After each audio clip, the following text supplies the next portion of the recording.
Um, our topic today is really, I started to say, it's about divine guidance and intuition, holding the reins of your mind, how to be guided from within. I want to say that Brian mentioned that I've been following the spiritual path of Paramhansa Yogananda, the book Autobiography of a Yogi. How many of you have read Autobiography of a Yogi? And a few of you have a great experience in front of you. It's one of the iconic books of our times in terms of just introducing the Western world to a whole other way of being. And as Brian said, I'm a follower, a disciple of Swami Kriyananda, who was an American man who was a direct disciple of Yogananda. Yogananda died in 1948, and that was, 1952. I was born in 47, so we didn't overlap much, and I never met him. Kriyananda was 22 in 1948 and read Autobiography of a Yogi in New York City, crossed the country to Los Angeles, and became Yogananda's disciple. Absolutely, from the moment he read the book for the rest of his life. He died 2 years ago. He was utterly dedicated to being a disciple. When I was 22, I met Kriyananda, and apparently I have become completely dedicated. I mean, your life unfolds in front of you. You don't exactly know where it's going. I followed it step by step, and I'll talk about that a little bit.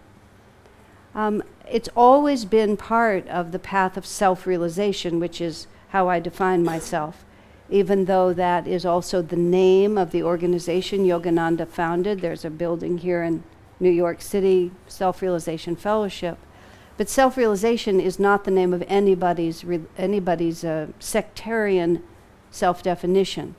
Self-realization is what all of us are working toward, no matter what you call it. Every living creature moves forward toward a greater understanding of its own reality, or a greater positive experience of its own existence, however small that may be or limited. In the apartments I've been visiting and the homes I've been visiting in this last 5 days that I've been here, there seemed to be a large number of dogs. I did not grow up with dogs, and I have a more of a theoretical interest than an actual interest. You know, I like to have conversations, and animals have never been my thing. I'm very interested in them in a sort of spiritual way, but I'm just fascinated by their personalities. Colleen has this small creature who just never, oh please dear, come all the way into here. Yeah, it's impossible to have you behind me like that. I mean, maybe you like it better, but this creature's just so enthusiastic about everything. And she just grabs her little toy, and it's like each time she picks up that toy, it's like she's never seen the toy before. It's like total enthusiasm and just really hoping that you'll tug on it with her. And just, she has this idea of what pleasure is. And she just goes at it and just never stops. It's the epitome of all the rest of us. We have refined a little bit. You know, we don't just grab our little chew toy and go and try to get somebody to tug on the other end of it. We have a more sophisticated way of doing it. But nonetheless, that's what we're all working with, isn't it? We're always trying to understand what's causing me pain, what's going to give me whatever I define as joy or pleasure, and how can I diminish the pain and increase the positive as I define it. People's idea of what's positive varies enormously. I'm not at all a fan of a lot of what is called music these days. Just to me, it's very dissonant and very disharmonious. And for a while, where we are in California, right now we have a freestanding, beautiful temple. But in the beginning, we rented a storefront. It wasn't even a storefront; it was a store back. We were upstairs like this. We were upstairs in an office building above a copy machine. The copy machines would start running, and we would pretend it was the Om, because there was just this constant rhythm going on underneath us. And right across the street, there was a nightclub, and it was called the Vortex, is what it was, right? And sometimes we would have, we'd have evening events, and we would meditate, and we'd become very still and very centered in ourselves. And then we'd come downstairs onto the sidewalk, and the Vortex was across the street, but would come under the sidewalk. It was so strong, and you'd stand there and you'd feel it like throbbing under you. And people would be crowding in, just lined up to crowd in. And I would thought, like, that to me would be like being sent to hell to be inside that place and have to just hear it like that. But other people were just flocking to it. It was like it was their destination of choice, and they were looking forward to a great evening. It's, wow, how different we all are. We, every week in our Ananda services, we do a ritual, a modified ritual. I mean, I say modified because it's not too complicated, which is called the Festival of Light. And it's an affirmation of the entirety of the path of self-realization, the call of the soul's long journey, the prayer to the infinite, the descent of the masters, the blessings and how we receive them. And it's all just reiterated every week because, well, we're kind of slow learners. And it doesn't hurt to hear the simple truth repeated again and again. Because as we change, it sounds different to us. The same things that you may have read before. Because I started on this path so early in my life, and I've had so many years is what I mean. Some of the books that I still have, I had decades ago, literally. And I would reread them, have reread them over time. And I can find my own notes in my own underlining in paragraphs that I am certain were not in the book when I first read it, despite the fact that it looks like I read it, because I didn't understand at that point. And I read it, and I even remarked on it, but immediately there was no karmic Velcro inside of me to hold it. So it just came and just went like Teflon right through me. And then life experience, things happen, exactly the same words just mean something entirely different to you. And we, each of us, are just moving according to wherever we are. We can't move any faster. We should try to not move any slower. But what the direction is for each one of us entirely depends on what the pattern is that we're living in right at this time. And this is both the fun of the spiritual path and also the profound challenge of it. Some spiritual ways of teaching deal with it by making things very definite and very linear. This is what you do. If you do this, you go to heaven, and if you do this, you go to hell. It's very simple. In fact, sometimes I have joked that a little bit of a threat of hellfire and damnation would be more convenient for getting people to just get in line instead of giving them all the opportunity for their individual intuition. I can see why priests and clergymen over the ages sort of found that a useful tool. Because as long as we're dealing with this individuality, I'm joking. Those of you who don't know me well, I'm joking. That was a joke, okay? I was at the Unitarian Church in Providence night before last. It's a very, very old church with very uncomfortable pews, apparently. I was standing, but it's one of those churches where you can climb way up high to one of those pulpits like this. Brian climbed up there, and he looked scary, actually. I was in the first pew looking up at him. He was about 12 feet in the air plus his own height. And it's big. It's really enormous up there. There was a little true story in the Reader's Digest. A man took his young daughter, like 6-year-old daughter, to some church where there was a big pulpit like that, a little, the priest went up there all by himself, and he's up in this little box. And he was why don't you come on all the way in? Thank you. He was a real, I'm offering you to a chair that doesn't exist back there. Oh, there is one.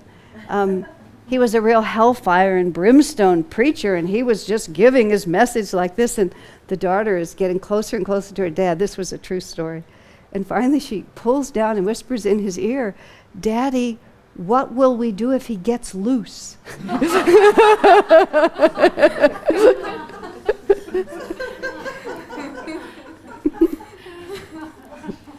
But there has been, a spiritual way of understanding in which everything gets very black and white. And that's sort of the era that we're coming out of. There's long, very fascinating explanations in the context of the Indian culture of the whole planet moving through darker and higher ages, and in a planetary way, we're moving into a higher age. And what we're seeing now is this extraordinary head-on collision between the age, Kali Yuga it was called, the dark age of matter, in which form is the definition of truth. And that's what you see. And people used to have what the clergymen called, denominational loyalty. You go into a new city, I'm a Lutheran, I find a Lutheran church. I'm a Catholic, I find a Catholic church. I'm a Methodist, I find a Methodist church. And the clergymen who are still attached to that lament that now people look for an inspiring place to go. Because the definition in Dwapara Yuga, which is where we are now, the age of greater enlightenment, is the energy and the spirit behind things, not the form. And the clashes that you see, really in almost every area of life, are between spirit and form. I mean, it's most dramatically expressed in the field of religion, between religious fanaticism, definite, what people call Bible-based or Quran-based, or, the Pope, this Pope is more liberal than many, but still, this is the way. And even under all that liberality, in the final end, you really have to be part of my church to be, to get to heaven. We can be nice to all of you and we can be sympathetic with you, but really in the end, it's my church is the way. There's a joke of people going to heaven and being shown around by St. Peter, given the newcomers tour, and they come by this place where there's a very high wall, and Peter says, shh, be quiet while we go by this wall, and then he says, and you can say Baptists, Catholics, whoever you want to say, are behind that wall, and they think they're the only ones here. So we tiptoe by because we don't want to tell them that it's not happening like that. But that's just how it's been. But now it's almost like we can't help ourselves, that comfort for most people, for not everyone, not by no means for most people, for some people. What we see happening is this enormous division in society, where all those comfortable labels, it's certainly happening in the field of social life and relationships. I mean, look at the incident of divorce. It's just, when I grew up, I didn't know any family that was divorced. There was just no family in my world that had ever had a divorce. It wasn't until I got to college till I met someone who had been divorced. But now, I hardly know anyone who hasn't been divorced. It's just the way it is, because that form used to hold, and you just wasn't done. I've since learned of lots of unhappy marriages through that generation.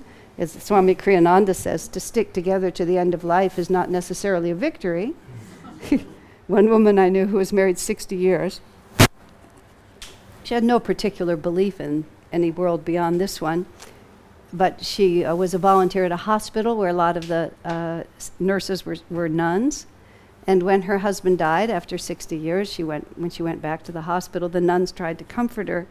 And they said, oh dear, you'll see him again. Being very frank, she said, I think 60 years was quite long enough. I called their relationship quasi-victorious. It was somewhere in between. But we have grown up in a world where forms would hold, and now we live in a world, or some of us grew up in that world. Some of you have just grown up in this one. I heard 2 little children talking. How many grandparents do you have? She said, the little girl said 4. He said, oh, I have many more than that. I have 8. She said, and at Christmas they all give me presents. Another friend where there was an intact marriage, the little boy went to kindergarten and came back and said, Mommy, do you have a boyfriend? She said, no, I have Daddy. Well, everybody else's mommy has a boyfriend. He thought there was something wrong with his mommy. That's just, and we live in that world now. And that's the good news and the bad news. The bad news is that the certainty of things is gone. The certainty of I'll just get married and I'll just stay married and these are the things and the economy will roll out in this certain way and this is the career that I'm going to follow and this is the life that I have and I know that I'm a Methodist and I'll follow the Methodist method and I'll be assured of my place in heaven or I won't cross this line and this. There's a great deal of comfort in that. And a lot of the panic that you see around us is because people get comfort from those forms, and what will happen if those forms are gone? You know, if you live in a world that you need to keep orderly, and you lose that orderliness, that's not a small threat, depending on your consciousness. And people are willing these days to do really unfortunate things in the name of trying to impose that order. And that order means, you know, that my way is right. Your way may not be as, I may not be able to say in polite society what I really think of your way, but I understand that my way is really the only way. And it's a mess. Now, the good news on this is that people are actually making their own experience the criteria of what we feel is going to be right and truthful. And so instead of our just sort of being trapped in other people's ideas and trapped by what we're born into and what's going on, we're now being asked to actually evaluate for ourselves. How is this working for me? Where is this taking me? What is the principle that's involved here? How can I myself develop myself in the right direction? Yogananda's mission to the West was to a very large extent simply that. He came to put spiritual responsibility back in the hands of each individual person. No priest, no dogma. If you read Autobiography of a Yogi, or when you have, or if you've read it, he talks about Kriya Yoga, which is a particular path, a particular way of meditating. It requires initiation and a certain amount of training, at least through Yogananda's line. It's not just offered. You have to prepare yourself to a certain extent. You have to take arithmetic before you can take algebra, is essentially what the point is. But the point of it is finally that it's really just you and your own consciousness and how you wish to relate to the world around you, and that power is your own. And this is the good news. Yogananda said Americans are practical, and he wanted to, out of the whole panoply of options that is Hinduism and the Indian tradition and so on, he wanted to give to people the opportunity to take mastery of their own lives. That's where the concept of self-realization came. Do we find it getting too warm in here? Are we okay? All right. And so part and parcel of that has to be, if we are really going by our own experience and we really cannot find a textbook that's going to tell everybody exactly how they should behave, which has been what we were able to do before this, then we now have to understand how we can figure out for ourselves. And this is, again, the good news and the bad news. So we start wanting to become self-directed. But the difficulty with self is that there's two of them. There's actually a whole world of people inside of you. But primarily for this discussion, we have the self and we have the self. And they have the same word and the same spelling, except one has a capital S and one has a small s. And they, all of them, both of them, in all their ramifications, are really who we are and what we're living with. And this is what the great challenge becomes in understanding our inner reality. Let me just, for a minute here, I had another point. Okay, I was starting to say much earlier that when I was talking about the Festival of Light, let me go back there for just a moment. There's one line in the Festival of Light that is really a very important line, and it says quite simply that we are all equal in the infinite spirit. And we are equal in this sense, which is that inasmuch as we're all made of the same substance, and when we think, and as I do, in terms of God as an energy that we really experience, that the feeling of being beloved by the divine is exactly equal for everyone. And God does not love the highly advanced soul more than he loves the one who is still struggling with the grossest kind of ignorance. The highly enlightened soul has a greater capacity to experience and receive that love. But the love that is being showered upon us is exactly the same for all. And the divine delight is equal when a very unenlightened person moves his own step forward, as it is when a highly enlightened person moves his own step forward. The book that was referred to, Loved and Protected, is a story Swami Kriyananda started to write that book himself and then decided it was never his book to write. And he came to my house one day with just a sheaf of papers, and he basically said, I don't really feel to write this book, you write it. There were lots of reasons for doing that. I needed to get back into writing, and I was procrastinating, and he was taking me by the scruff of the neck and chaining me to my computer, which was a good idea. But the other reason was far deeper and infinitely more important. I collected those stories from many people. I collected them mostly from people that I knew within the global context of Ananda, which is quite a large and varied group of people. And most of them I collected in person, some on the telephone, some Skype, but mostly in person. And I can type fast enough to be able to just look at someone while they talk to me and get, with atrocious spelling, get most of the words down. So I had this experience for a number of days, weeks actually, talking to, I don't know how many people, many more than were actually ended up in the book. And I had sent out a message and I told people what I was doing. There's a third book I've written, which was stories of people's lives with Swami Kriyananda. So people had some idea. They were willing, because they knew me. And I wanted to hear, tell me a story of any time in your life when the veil has parted, even slightly, and a higher power has touched your life. Whether it's trivial or dramatic, whatever it is, I just wanted to hear. So I sat with people that I was acquainted with, some I was meeting for the first time. And people just looked into my eyes, and I looked into theirs, more importantly. And they talked to me about why they had faith in a divine power that was always looking out for them. And some of the people I talked to were highly successful, very capable people, if you were looking in the eyes of the world. And some of them had come up rough. Just had been through a lot in their lives. People go through drug addiction. Even once you love God, you still have the rest of your karma to figure out. Some of them were just worn out. One woman I talked to, just a darling little white-haired lady who would, go around the temple and water the flowers. She'd been a jockey, of all things. Had 5 different marriages and a whole lot of other stuff. Just in this little, flowered hat kind of tiny lady sort of energy, but she hadn't always been there. She'd been somebody completely different. She actually told me, this is a little on the risque side, but it was so dear.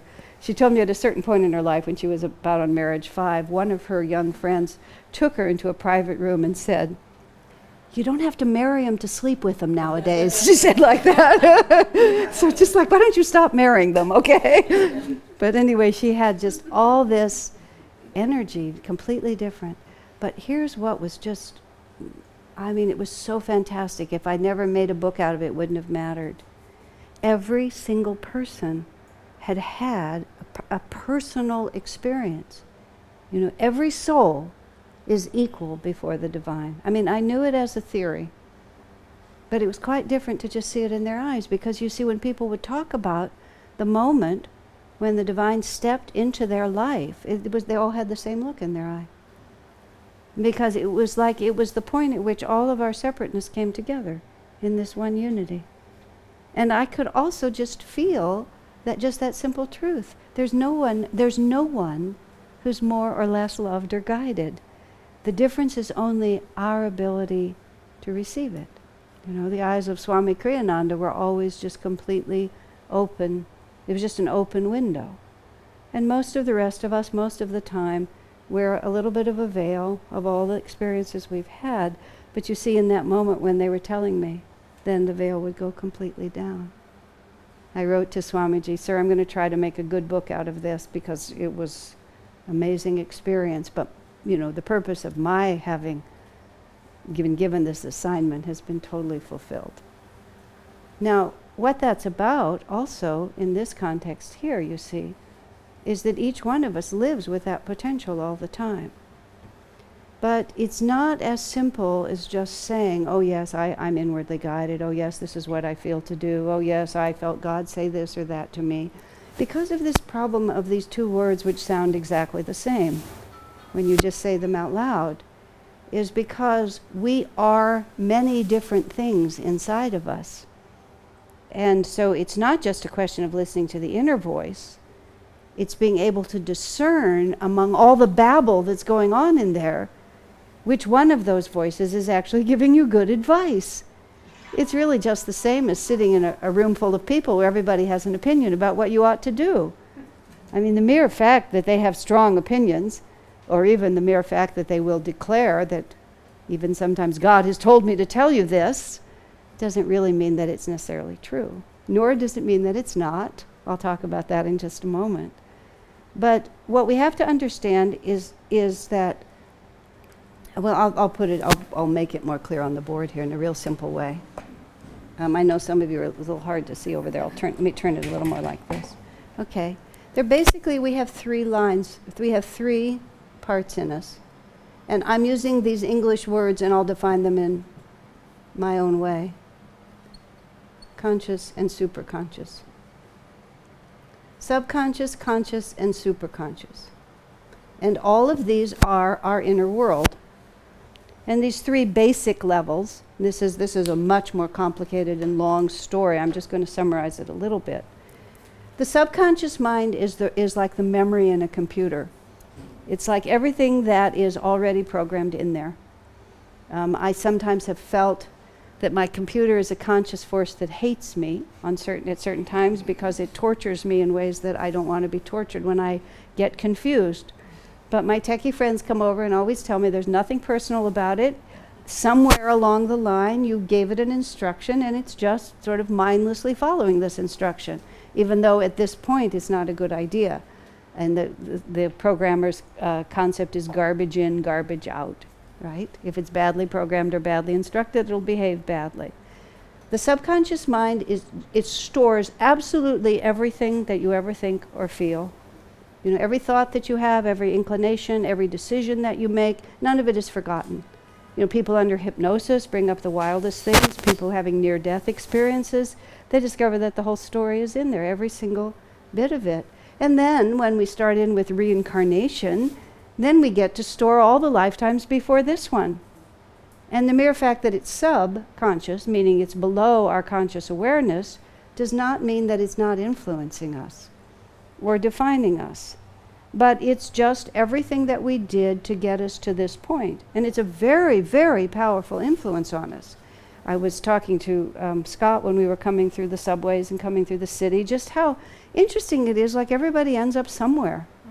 And we don't necessarily, sit down and never make those decisions, but forces sort of move us. And a lot of those forces are subconscious, some are superconscious, as I'll describe, but a lot of it is just, there's a momentum to our lives. We have unfinished business left over from the past, with places, with people, with things, with events, and we just move in a certain direction. We're drawn to this place or that place. Some of what is already there is important in the present moment. It is unfinished business that we're going to now have to deal with. And that's where the subconscious and the superconscious work in cooperation. But some of what's in the subconscious is just comfortable habit. And the nature of the subconscious in this context that I'm talking about is that it's not creative. It can't really make a new reality. It can just keep reminding you of the realities that we're used to and pulling you back into them. Sometimes it can take all that and scramble it in a new way. It's not like it never tells you anything. But from the point of view of our spiritual development, we're not trying just to comfortably repeat what we've already learned how to do. And yet there is, for all of us, a natural inclination to want to just stay and be and live in the comfortable arena that we already know. Isn't that just what we're always dealing with? That we're trying to get into a new reality, and at the same time we're trying to be pulled back into this one. And all of that subconscious conditioning throws itself up when we're confronted with a new situation and tries to get us to slot that new situation into something that we already know, like old people will do. Now that reminds me of the time, right? You're trying to talk about something completely new, and he says, now that reminds me of the time. Or Swami Kriyananda would say, people will say, as I always say, as soon as there's an opening, let me just bring whatever's happening back to what I always say. Now, the thing about the subconscious in relation to our subject tonight, about knowing about guidance, is that when your subconscious mind is asserting something, it can feel really good.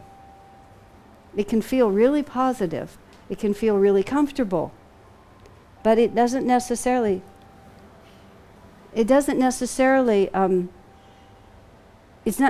indicative of where you really need to go. I made a distinction today talking about two different words. The word karma, which people tend to know very easily these days, which means that energy which you have set in motion. Somebody's machine is just, there it is. Okay. It was like an ice cream truck that's been going by. It's like, something happening on the street. That's all right. Thank you. Karma is, it's all right, Vidya. It's, karma is the energy that's been set in motion, the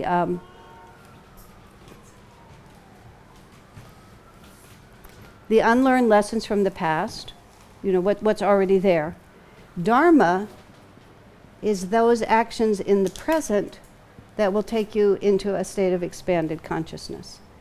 And so you may feel like a karmic connection to things, which is to say that you have some strong relationship to this, but you often have to decide whether it's karma or dharma.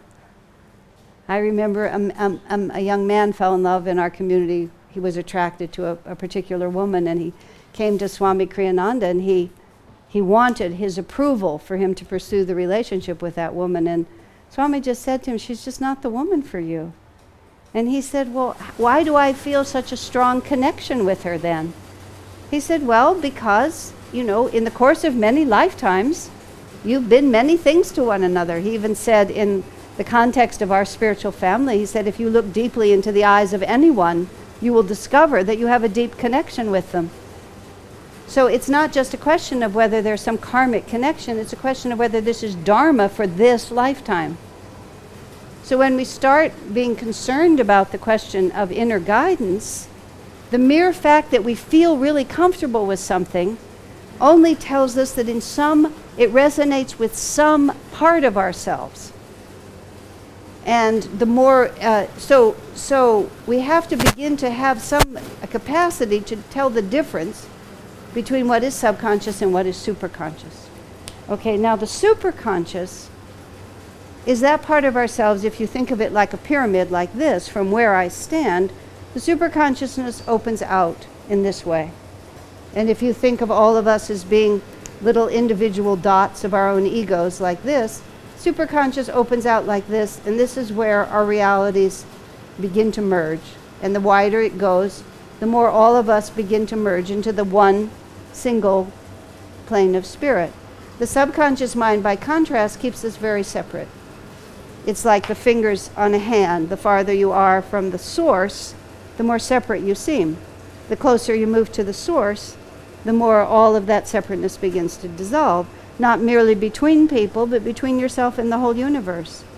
Okay, so what we're really trying to do in our lives, dharma, forward for us, always has to be inspired from the superconscious level.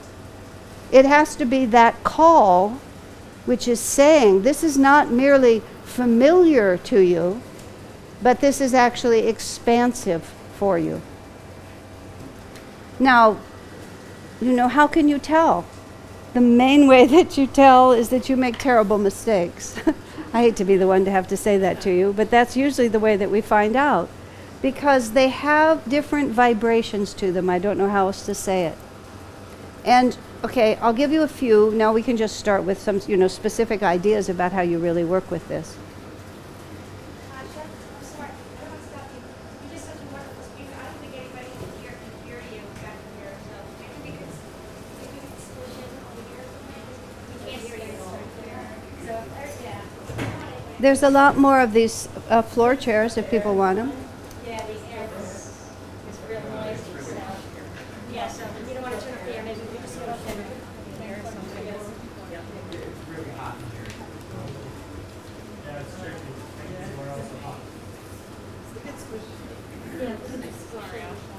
No, it's all right. I mean, listen, it's pointless for me to talk if you can't hear me. Yes. I mean, I've heard this before. Better just tell you now than at the end of the talk. I couldn't hear you. I've had people do that. It's like, oh, Okay? I think. All right.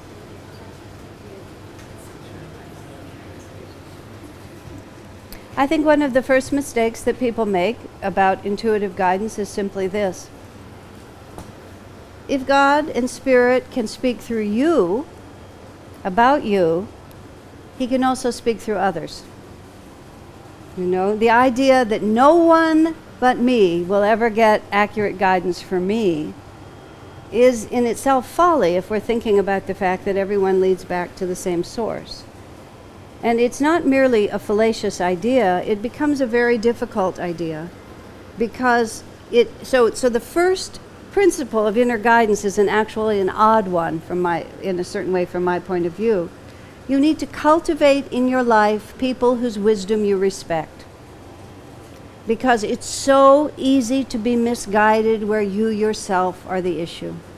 I mean, everybody's life is just replete with examples of it seemed like a good idea at the time, and afterwards, what could I have been thinking? And then everybody's life is filled with examples of your best friend or your mother or your sister saying, and I quote, "I tried to tell you, but you wouldn't listen," right? Ahead of time. So it's a very positive thing, and it's not always as accessible as we would like it to be. But it's worthwhile to try to find at least a few people in the world whose impersonal wisdom in regard to you is at least worth listening to. Now, please don't misunderstand me. I don't think it's a good idea to turn your life over to anybody. I follow the path of a disciple. This is really my teaching, is to be a disciple. At the same time, because I was trained by a true teacher, he always made us think it through ourselves. He never took responsibility for our own lives. We were always responsible for our own lives. But he would give us advice if we were interested. And even if you weren't interested, in the book, I don't have it here, but the book of stories I wrote about Swami Kriyananda, this one person, I will keep it gender neutral, it was either a man or a woman, went to Swamiji wanting to do this certain thing, which they were extremely set on doing, and Swamiji knew it would ultimately prove to be a disaster. But the person was so set on it, there was no way to interrupt that determination without interrupting the process of their own learning. He wanted to spare them the karma, but they were not going to be spared. So the person said, "Will you bless what I'm doing?" Swami said, "I bless you." Very careful choice of words. If you're not a wordsmith, you wouldn't have heard it. Unfortunately, the person was not a wordsmith. I'm a wordsmith. I would have heard the difference because I knew he was always exact. And so the person walked out and said, "I have Swami's blessings." And that was that. But he said to me afterwards, "I didn't bless what they were doing, I blessed the person." And then, it unfolded. It took a little time for it to run its course and then end in a brick wall, which of course it did.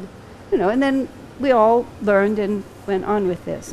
It's very powerful in your life to cultivate, if you can, at least a few people, and then make it a practice to present to them what you're thinking, what you're feeling, just to sort of see what their reaction is. But you can't present it, and this is where people become also, this is another, I'm going to just give you a number of random ideas here, but they're all invaluable. The very nature of superconscious guidance is it's not a fixed material thing. Subconsciousness is set. See, that's the difference. Superconsciousness is a wave of energy. It's a creative force. It's a waiting to unfold. It's how are you going to respond? It's here's your opportunity. What are you going to do? Subconscious is already set. So there's a certain quality to subconscious guidance too, which is, you can dogmatize it. But true superconscious guidance, by its very nature, is asking you to open and expand. And very often it opens and expands step by step. It's like the first thing you have to do is turn left because you can't keep going this way. But after you go that direction a short distance, you may in fact then again have to turn right. And what we tend to do is we get a little bit of guidance and then we make a dogma about it. We contradict the very nature of guidance in the receiving of it. The very nature of guidance is subtle. The I know what I'm supposed to do is completely the opposite. The ego grabs it, the subconscious self now has its instructions, instead of saying we're moving. Swami Kriyananda, more than anyone I have ever known, certainly, had more right to claim superconscious guidance in every area than anybody I've ever seen. And he almost never did.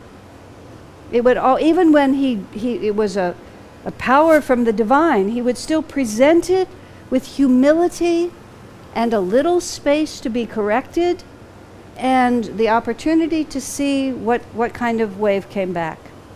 This seems like a good idea. Here's the thought that's occurred to me. How does this seem to you? Let's try it and see where it goes. And he was doing that to model for us really how we think about it. Also, he was a very good leader. And as a leader, it's always dangerous, as he put it himself, to claim access to information nobody else has access to. Because then everybody around you has to just become a mindless minion.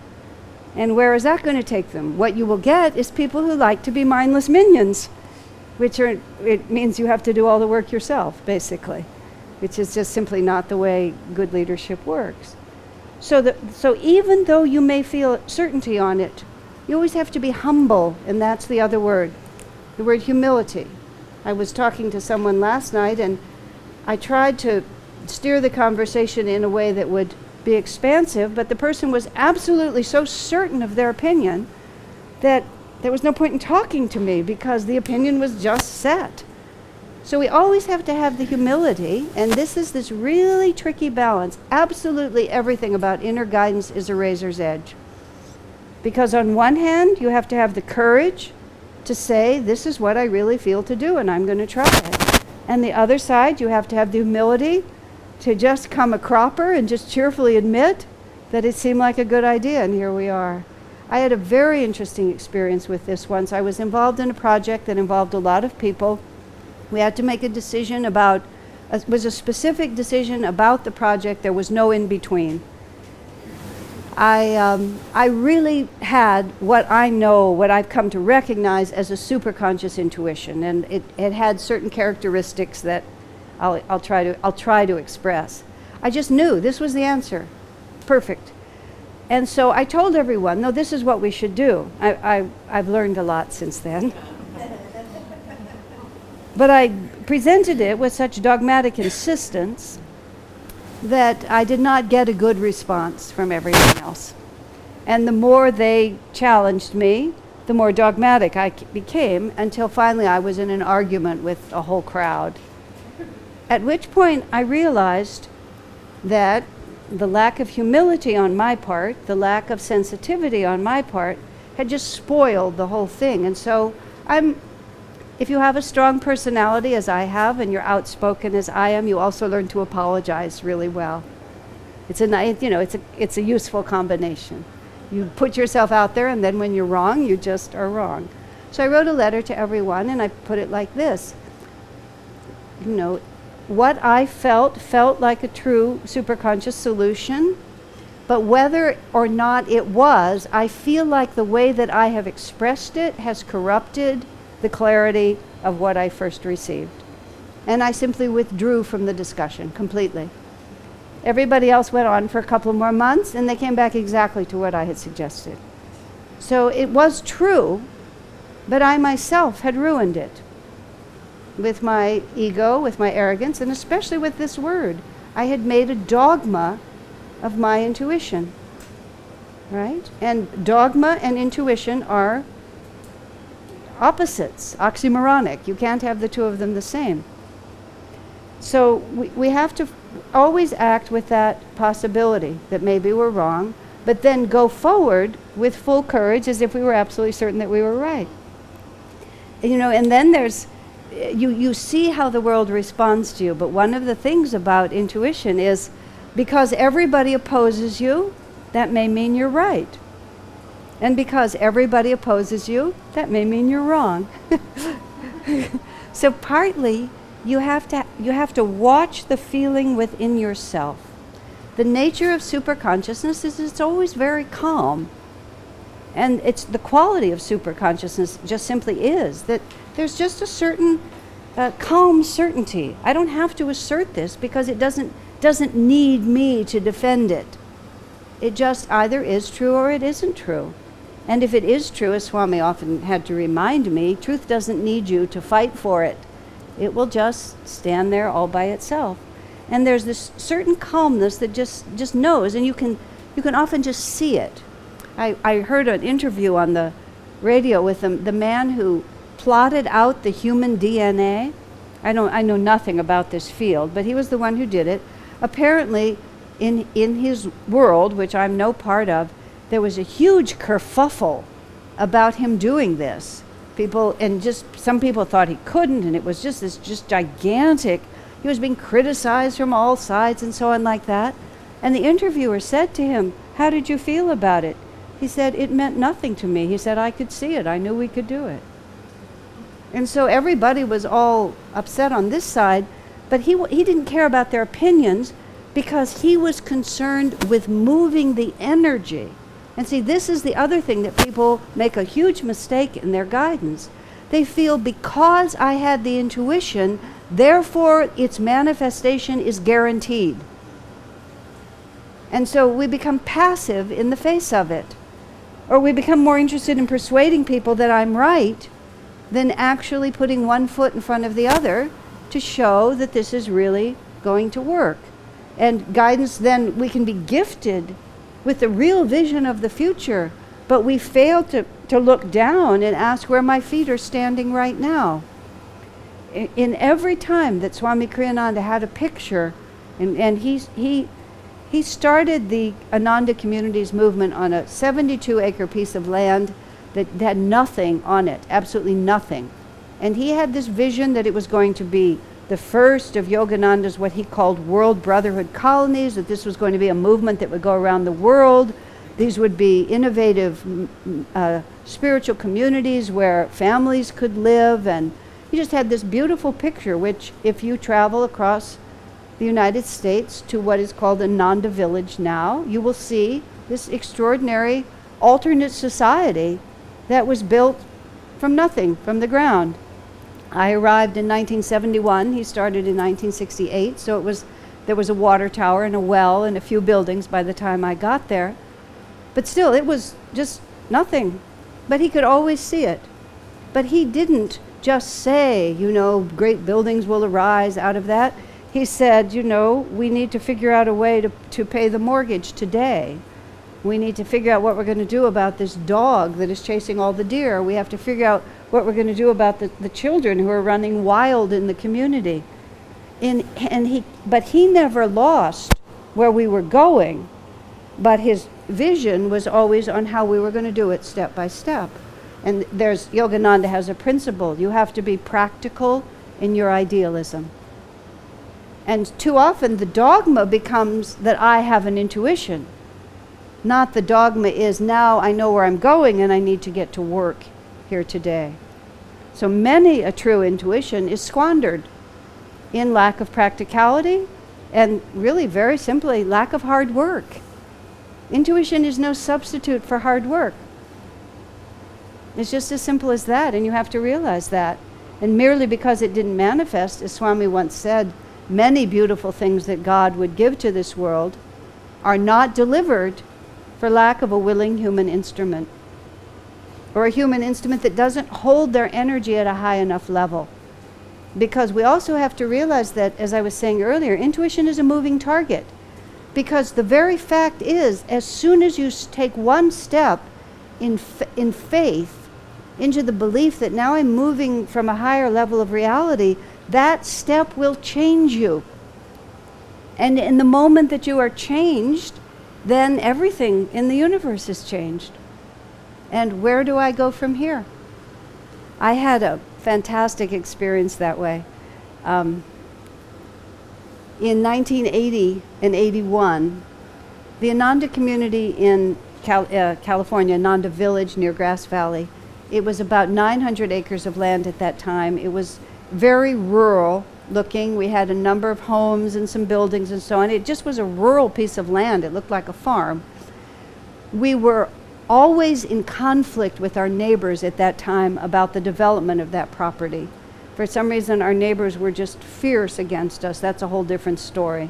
But they were fierce against us, and every time we wanted to do anything, we had to go through this county process, and it was just annoying, really annoying, and we were often thwarted. So there were a couple of women in our community who were attorneys. They researched it and found out that in the state of California, if you are a municipality, if you are a city, you have control over land use.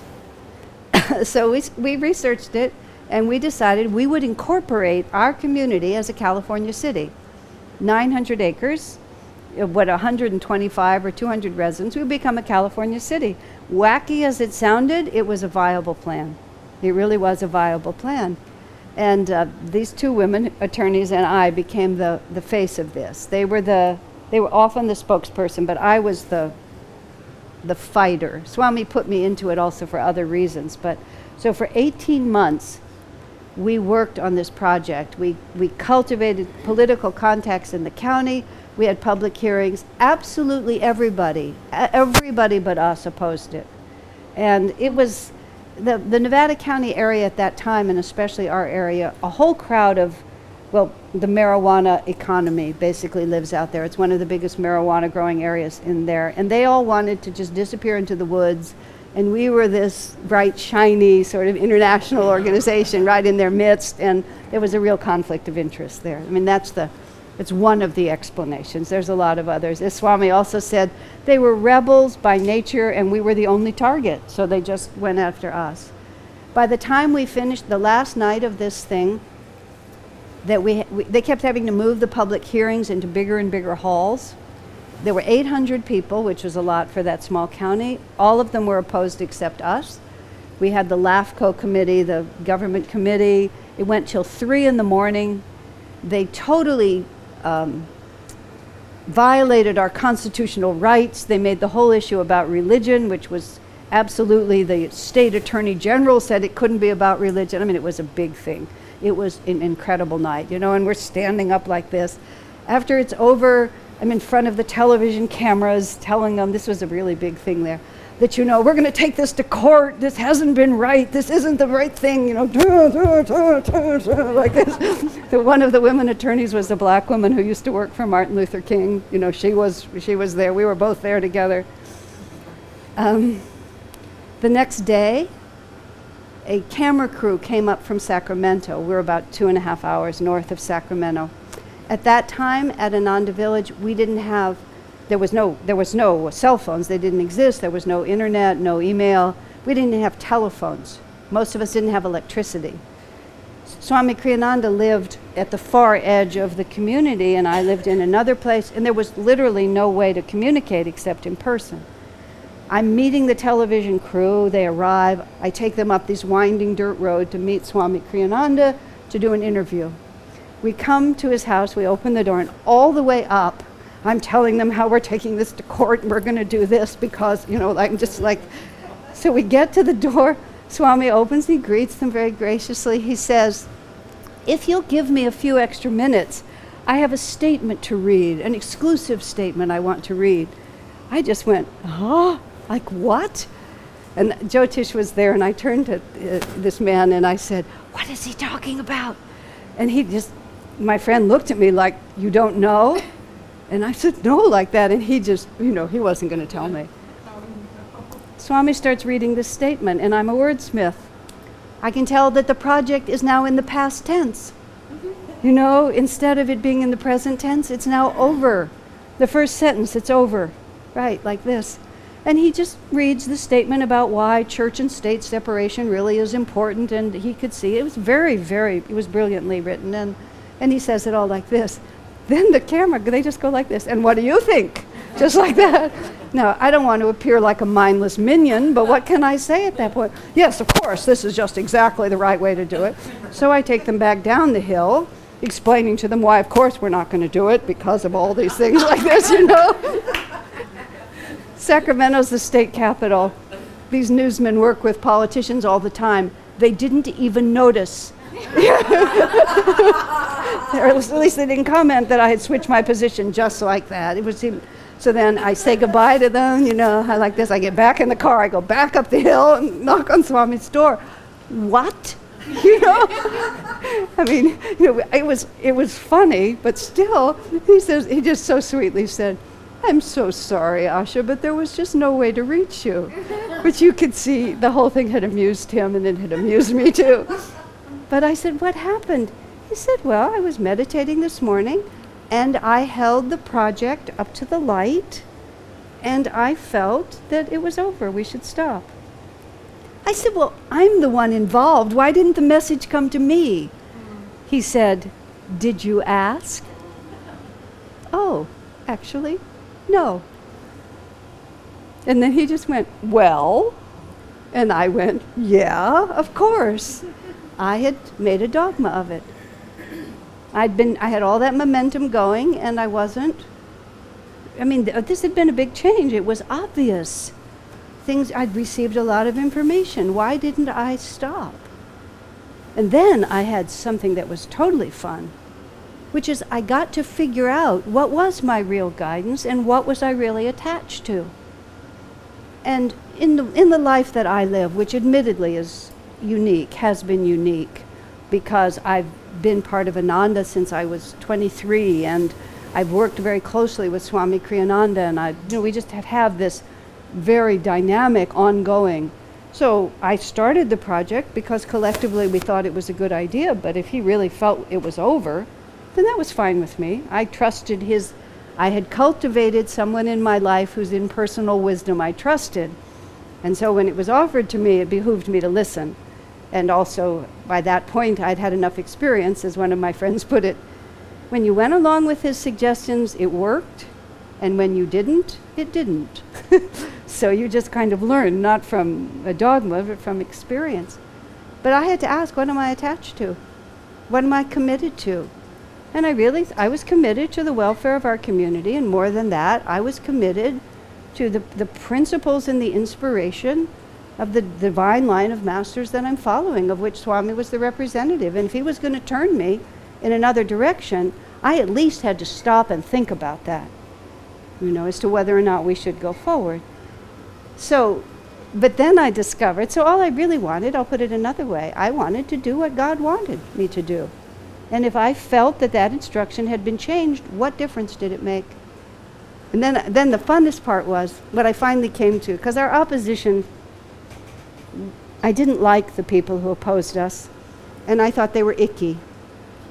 And I realized that I was really keen on having them lose.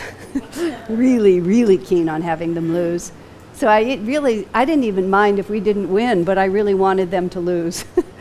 And I clung to that for a little while longer, that I didn't want these icky people to triumph.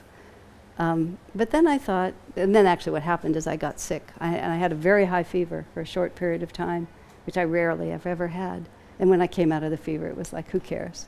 I really just want to do what God wants me to do. And if it's changed today, that's fine. And that's how we have to work with it. I was 18 months absolutely obsessed with this project all the time. But then guidance changed, fine. Just like that. Okay, I just won't do it anymore, just put it down. And then you get to pull all the threads of attachment out of you. Humility, flexibility, not making a dogma of the specifics. Mother Teresa of Calcutta, I saw this documentary on her life many years ago. And people were talking to her, she was a nun, she was a devotee of Jesus, that was her reality, and there were these worldly people talking about the statistics of poverty and how many people can your sisters help after all, and what are the best methods for dealing with this, and how can you really help the poor. And Mother Teresa just looked right at them, at the camera, and said really simply, I'm not in the business of helping the poor, she said. I'm in the business of doing what Jesus asked me to do. I mean, you see, that's a whole world of difference. She knew exactly what she was about, which is she had this relationship with Jesus, and when he spoke to her, she responded. And as long as he was guiding her in this way, she would act as if there was nothing else more important to her. But the moment that shifted, she would have turned her back on it and just never, ever even looked back or even thought about it. So we also have to ask ourselves, what is it that I'm really trying to do with my life? The biggest obstacle to receiving answered prayers, inner guidance, is that we have a whole list of preferences. And the number of options that we're going to hear is only the ones that correspond, which is why you have to cultivate objective people in your life. Oh, what a surprise. I really want this to happen. And I meditated, and you know what? God wants me to do it too. Wow, what a wonderful coincidence. A little too, perhaps, subconscious.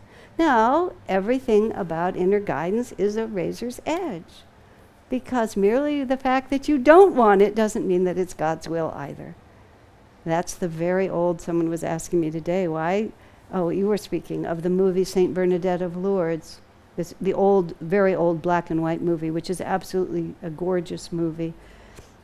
But there's a lot of emphasis on suffering.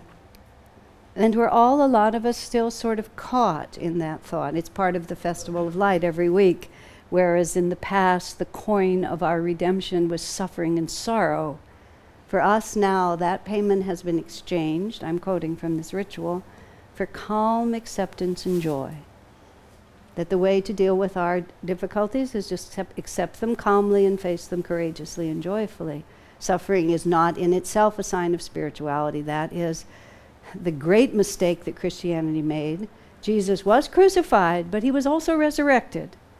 But we kind of got stuck on him being crucified. And so we also have this very strange idea that just because the guidance is exactly what I don't want, then it must be right. And it's none of those things. It's just either calmly true or it isn't. And we have to just take it a step at a time and just see where it's going to take us. You know, all of us can fall into that. Just because it's wacky doesn't mean it's from God either. But even if it's wacky and you think it is, keep your vision there, but also keep your thought right where you're standing. More people have ruined their guidance by the unwillingness to actually take practical steps to manifest it. That more than anything else, plus dogmatizing it. But dogmatizing it is also giving it, what will I call it, a superstitious power. You know, to be sensitive is not to be superstitious. You know, merely because intuition is there, it's still your life, it's still your destiny. And how it comes out is really up to you. You know, more than we sometimes even want to believe. Now, I have filled almost all my time, but I will stop and ask if you have questions. Does anyone have a question?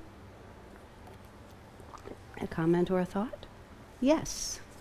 When I was a little girl, I used to act up, and my Nana would say to me, Kelly, I see the devil in your eye. And then she would say, you have to be refined. And I'm just seeing this as a process of refinement, of refinding, moving out of that small self into the bigger self. There was a little girl in our school.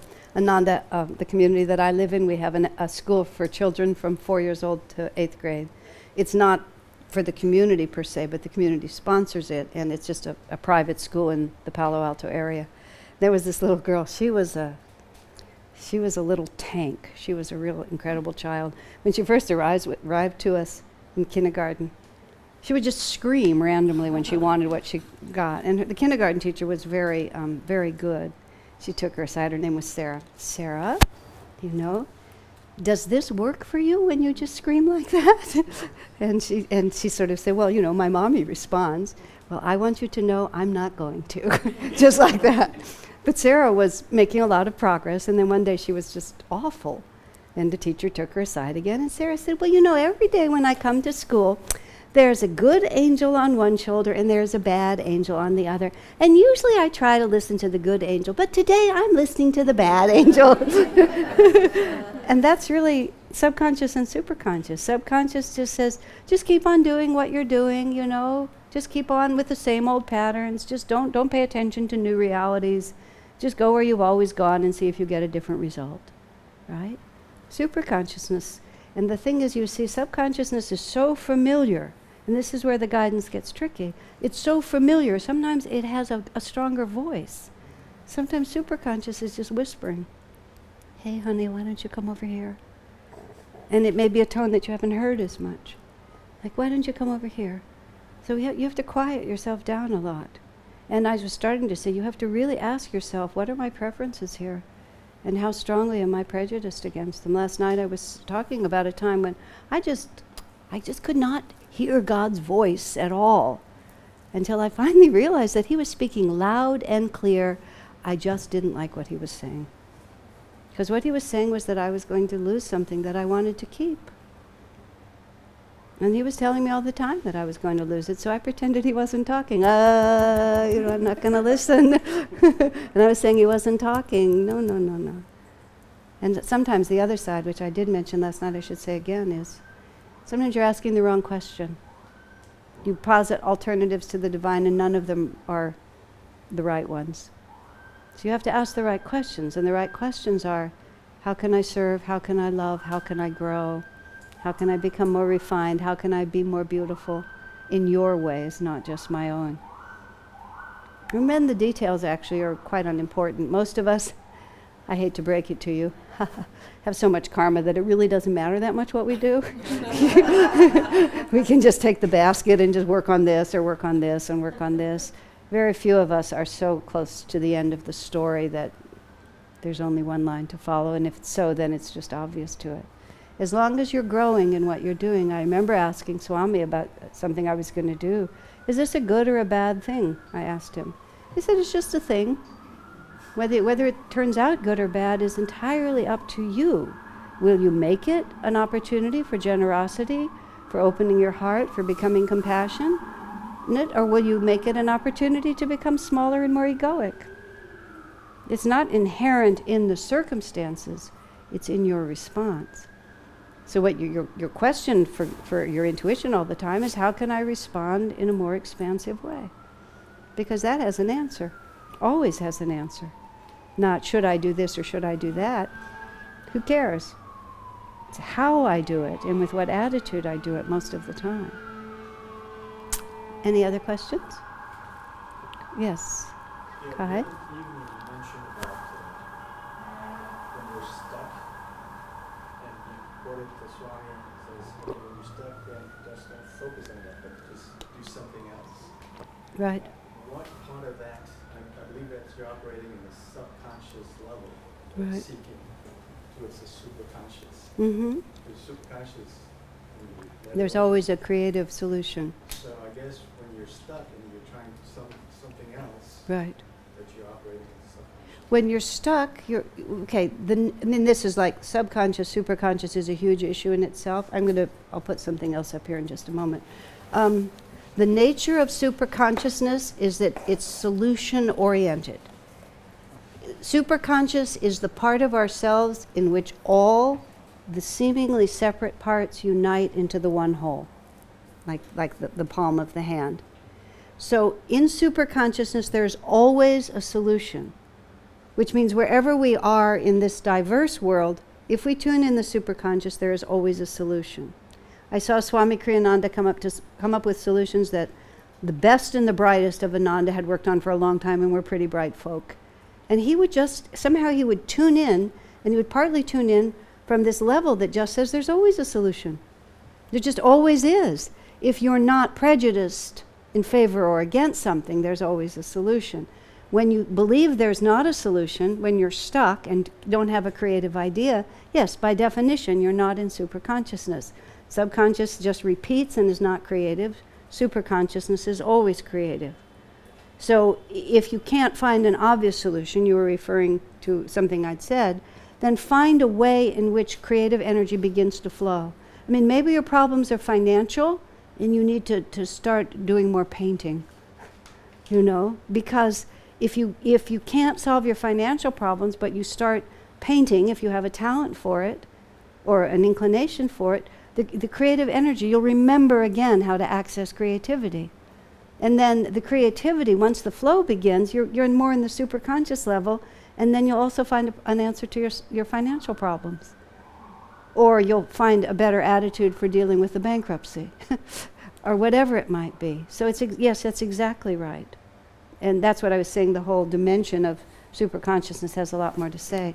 I'm going to write on here, I have a website, which is ashajoy.org or .com, either one. And I have given classes in great detail on all the things that I've just touched here, including superconsciousness, intuition, longer, more of all of this karma, reincarnation, everything. And if you go in there, you'll find both audio and a YouTube channel. Because the subconscious, superconscious, there's, on the audio channel, these are a lot of details, but on the audio channel, you'll find an alpha listing. YouTube doesn't have an alpha listing, but you'll find an alpha listing down the right side, and you can look up superconsciousness. Because once you get that subconscious, superconscious thing, then you can begin to tell. You can begin to tell, oh, I know why I'm stuck. I'm not turning, I'm listening to the wrong angel. But you can learn how to begin to listen to the right angel. Even, this is so simple, when you raise your eyes, the position of the eyes, think about it when you fall asleep. As a public speaker, I have the unique opportunity to watch people fall asleep more than most people get to watch. And everybody who falls asleep goes like that, right? I mean, if you watched a baby fall asleep, that's what they do. I've never raised children. I've just given lots of lectures, so people fall asleep. When your eyes drop, you're falling into the subconscious realm. When your eyes are straight forward, you're relating to this world. You're in the conscious realm. When you lift your eyes, you're connecting to superconsciousness. And even, watch yourself. If you're feeling discouraged, you'll always look down. Doesn't everyone? And if you're sitting there trying to think of a solution and your eyes are just straight forward, you're just trying to put together the pieces. If you raise your eyes, I lift up mine eyes unto the hills from whence cometh my help. That's an actual esoteric reference to the spiritual eye. It's not like there was somebody up in the hills who was giving him signals or something. It was, I lift mine eyes and I'm looking off to the horizon, and that's where my help comes from. And when you meditate, we raise our eyes slightly above the horizon and look here. We call that the spiritual eye, but it's not cross-eyed, it's here.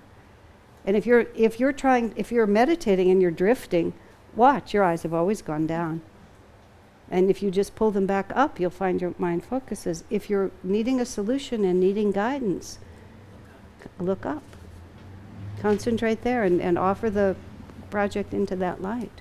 You're much more likely. It sounds so ridiculously simple, but trust me, it's true. You can't fall asleep with your eyes up.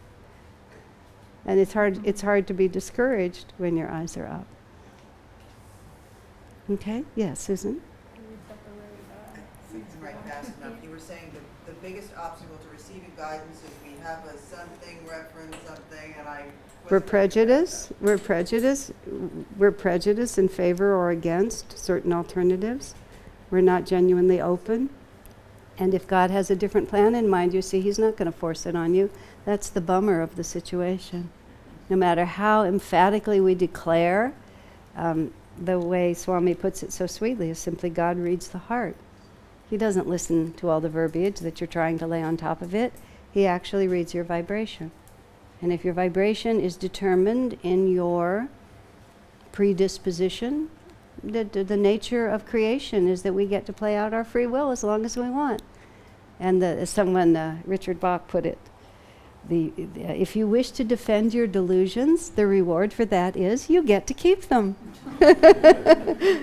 And so even inwardly, between ourselves and the spirit, if the ego is determined to defend itself, guess what? You get to keep living that way until the misery of until the present misery is greater than the imagined misery of having to change.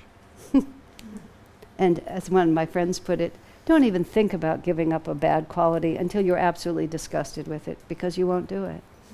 You know, we prefer the known misery. We prefer the known misery to the imagined misery of the effort to change. And only when that balance tips. And, so we just have to ask ourselves, we're always responsible one way or another. And we do, it gets complicated. Go here and type in karma and chakras, because that's the story. It's not so easy. But it's very sensible. It's just not so simple. It's simple, but it's not easy. Those are two different points, you see. Because it's not easy, we think it's complicated. No, it's not complicated. It's very simple, but it's not easy. But that's all right. What choice do we have, really? We don't enjoy suffering for the most part, do we? Yes. I have a question. How do I know, well, like you said, a lot of times you have this feeling of guidance within you, like intuition, that you've been having, like, I had this, like, this talking to me since I was, like, younger, like, little, and I was, like, trying to listen to it, and I was always, like, very, my family was very spiritual, but they also, like, they raised me in the, Catholic religion and all that stuff, but they always raised me, like, with the, good, like, to be humble and kind and help people and all those things. So I remember that when I was growing up, I had this, like, sequence of different events, where, like, people were drawn into me from different situations that I was not expecting to. And at some point, in every situation that I did encounter, there was a change of something. Like, it was like a mark point either for that person. Can I ask you what the question is here? Yeah, the question is, like, now at this point where I am in my life, I feel like everything that I've always thought that was gonna, like, that I was gonna meant to be, like, my purpose, I feel that it's like, I feel like I'm a whole new person after I went through all this, like, really bad storm, like, in the past 2 years. So my question is, like, sometimes I have this problem where I am, like, I'm meditating, and I am meditating, and I'm, like, trying to focus. Right. And I have, like, this fear on me. It's like a fear that, it's like a fear of, like, I'm very perfectionist and strong-willed, like you said, like, I'm very like that. Right. And I know that my personality sometimes. I mean, I think I know what the answer to everything you're asking is. You need more guidance, you need more instruction, you need more good company, you need to study and just train more. Just because this is inherent within us doesn't mean that we already know how to do it. Anybody has the hands to play the violin, but how many people can play the violin? There was a true story told by, and I don't remember who the great violinist was, that some fan said afterwards, "Oh, I'd give my life to be able to play the violin like you." And the man said very simply, "I have." Right? So if you really want to be on track in your life, you need to right now, decide, I need to really do something about this, and that means playing the violin is nothing compared to actually being in line within yourself, because once you're in line within yourself, you can do anything. But to imagine merely because I want to be, and it's my potential, that I can just randomly find it is absolutely false. You need a teacher, you need a teaching, you need a technique, you need a community, and how serious you are, when you are really serious about all those things, you'll begin to find them. Now, naturally, I love the path that I'm on, and I think it's terrific. But it's not the only path there is. But the most important thing for you is to find something that you resonate with and to really put yourself into it. Not just randomly and casually and sometimes, but really. Otherwise, you will be afraid, you will be confused, and you will not be able to find the answer. This is a life training. And it's well worth it.